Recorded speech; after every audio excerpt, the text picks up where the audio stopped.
Minimalism was supposed to be the easy one. Fewer pieces, neutral colors. Nothing to think about, so you bought the white shirt, the beige trousers, the gray knit, and somehow it still reads as flat.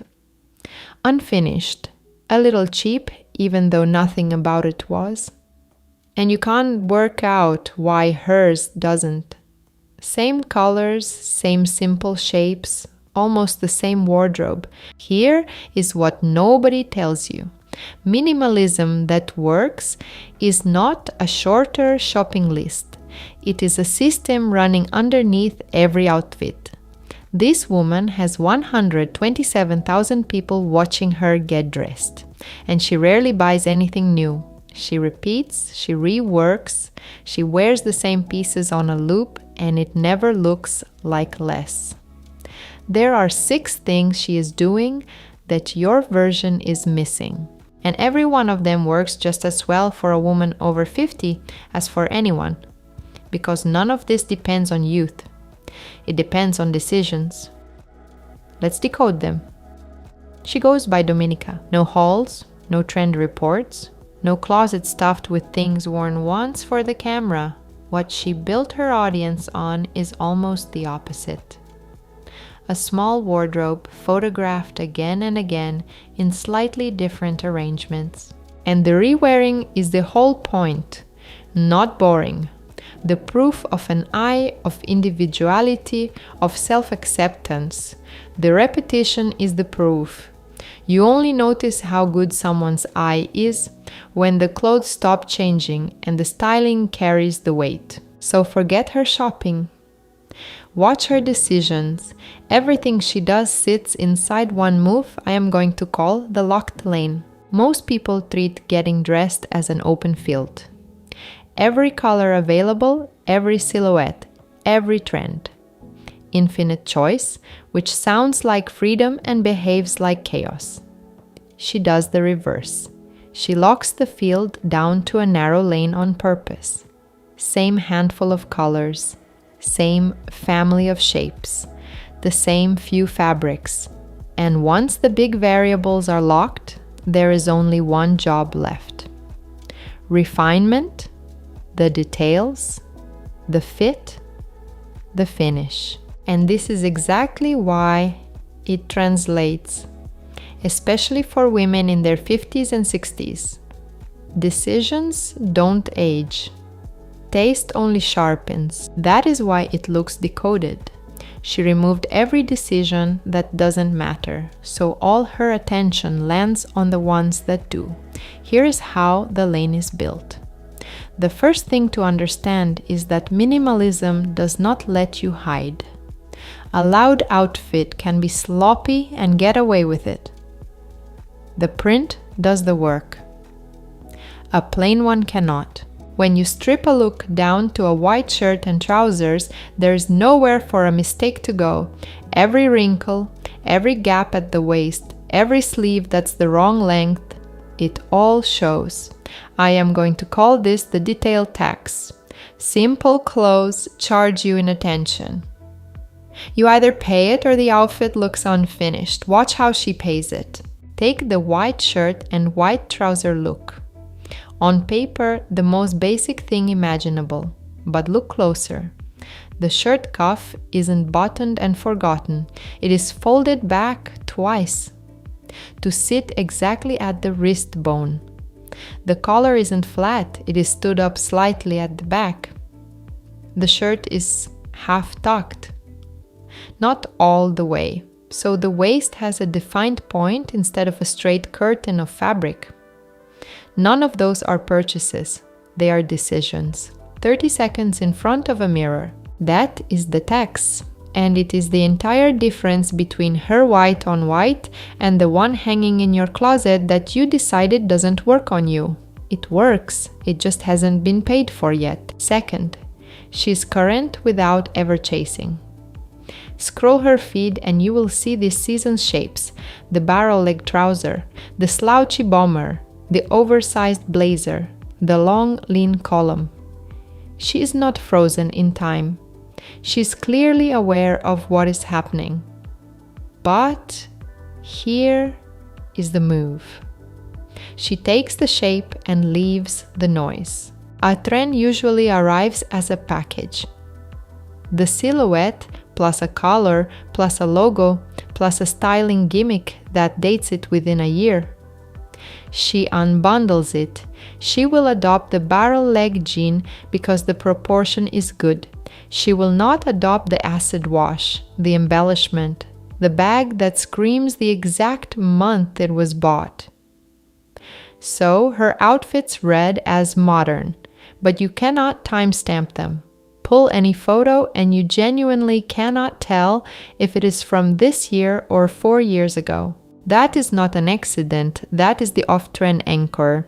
She borrows the part of a trend that is about shape and refuses the part that is about hype, which is why nothing she wears ever looks tragic in hindsight. She never went all in on the thing everyone regretted. She took the 10% that was actually an improvement and let the rest pass. Before the next one, if you have ever stood in front of a full closet and still felt like you had nothing that worked together, that is not a wardrobe problem, it is a system problem. I put together a free breakdown, 6 decisions that make simple clothes look expensive.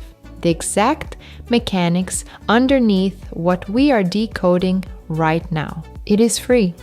The link is in the description and pinned in the comments. Go grab it, then come back, because the next 4 are where it gets good. Third, and this is the one most people get wrong when they try to copy her, the palette. Black, white, gray, beige. And once in a while, as a guest, a soft blue. That is it. That is the entire contract. And notice what is not in it. No burgundy for autumn, no olive as a neutral, no camel versus tan debate. She did not build a capsule of 40 colors that all go together. She picked 4 that genuinely do and signed a contract to stop there. Here is why that is powerful. When every piece you own lives in the same 4 tones, you cannot make a clashing outfit. It is mechanically impossible. Reach into the closet blind, and whatever comes out works. The gray knit goes with the white trouser, goes with the beige coat, goes with the black bag, because they were all chosen against the same agreement. People think she has incredible taste putting colors together. She doesn't put colors together, she removed the problem entirely. And the blue? That's the tell of someone confident. She allows herself exactly one liberty, uses it sparingly, and it lands every time precisely because it is rare. Fourth, her aesthetic is clean, and clean is a technique, not a vibe. Here is the rule underneath it. 1 outfit, 1 focal move. Never 2. Look at any of her looks and find the single thing your eye lands on. Sometimes it is a sculptural sleeve. Sometimes it is a strong belt cinching a soft trouser. Sometimes it is a chunky silver cuff against bare skin. But it is always one thing. The rest of the outfit goes quiet so that one element can speak. The mistake most people make is layering 3 interesting things and calling it styled. Statement earrings and a printed scarf and a textured bag and a bold shoe. And now nothing wins, because everything is shouting. The eye has nowhere to rest. That is what reads as cluttered, even in neutrals. Fifth, she plays with shape, but she caps the complexity. This is the part that keeps her from being boring, which is the real risk of a 4-color minimalist. If you are not using color, you have to create interest somewhere. And she creates it through geometry. Volume on top, lean on the bottom. A boxy, architectural shoulder over a narrow trouser. A long, straight coat that turns the whole body into one clean vertical line. A waist that is nipped hard so the shape reads as an hourglass instead of a rectangle. She is sculpting. But, and this is the discipline, She only ever runs one structural idea at a time. Oversized top, then the bottom is simple. Dramatic wide trouser, then the top is fitted and plain. She never stacks a huge volume on a huge volume.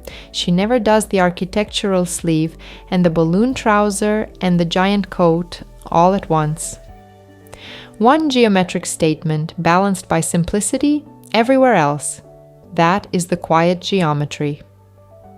It is how she gets movement and shape and a sense that something is going on here without ever tipping into costume. And the sixth. The one that ties the whole thing together. She is not afraid to experiment. You will see her in things that are genuinely a little daring. A deep back, a sharp tailored vest, worn as a top, an unexpected proportion. She tests, constantly.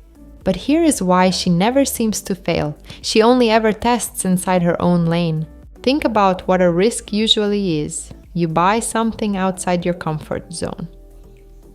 A new color, a trend you have never worn, a silhouette that isn't you. And you are gambling because all the variables are unfamiliar at once. Of course, it sometimes flops. Her experiments are not gambles because she changes exactly one thing. New shape, same 4 colors, same clean styling, same fabric she trusts. The only variable in play is the one she is testing. Everything around it is locked and known. So when you look at her again, the white shirt, the gray knit, the beige coat you swear you already own. Understand what you are actually seeing. Not better clothes, a better system. 4 colors, signed and closed, one shape at a time, one focal point. Every detail paid for. Every risk taken inside walls she built herself. The pieces were never the point. Anyone can buy a white shirt. And this is style that holds at 50, at 60, at any age. Because deciding less is the one thing you only get better at with time. What she decoded is that minimalism is not about owning less. It is about deciding less, so that the few decisions left are the only ones that ever mattered.